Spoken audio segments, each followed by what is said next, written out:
ચાલુ વાહનમાંથી ખાદ્ય તેલની ચોરી. સુરતમાં ચાલુ ટેમ્પોમાંથી 15 લીટરનો ડબ્બો સેરવી લીધો. અન્યમાં તેલનું બોક્સ લઈને શખ્સ રોડ વચ્ચે ઉતરી ગયો.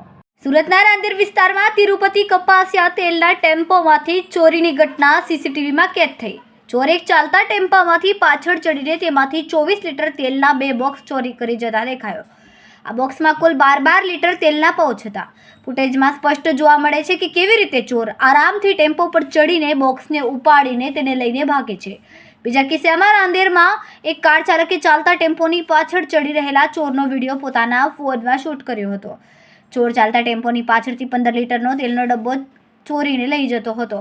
કાર ચાલકે જ્યારે તેનો પીછો કર્યો ત્યારે ચોર ડરાઈને તેલનો ડબ્બો રસ્તા પર મૂકીને નાસી ગયો હતો. આ કિસ્સો વિડીયોના આધારે ઝડપથી વાયરલ થયો છે. ડીલર ખાદ્ય તેલના ડીલર તીર્થ શેટ્ટે આ ઘટના વિશે જણાવ્યું કે છેલ્લા ઘણા સમયથી ટેમ્પોમાંથી તેલ ચોરી થવાની ફરિયાદો મળી રહી છે. 8થી વધુ ફરિયાદ અમને દુકાનદારો તરફથી મળી છે, પરંતુ પુરાવા ન હોવાને કારણે અમે પોલીસ ફરિયાદ કરી નહોતી અને સમજાતું નહોતું કે કેવી રીતે આ ચોરી થઈ રહી છે. પરંતુ સીસીટીવી ફૂટેજના આધારે સ્પષ્ટ થયું છે કે ચોરી ખરેખર એક આયોજનબદ્ધ ગતિવિધિ છે.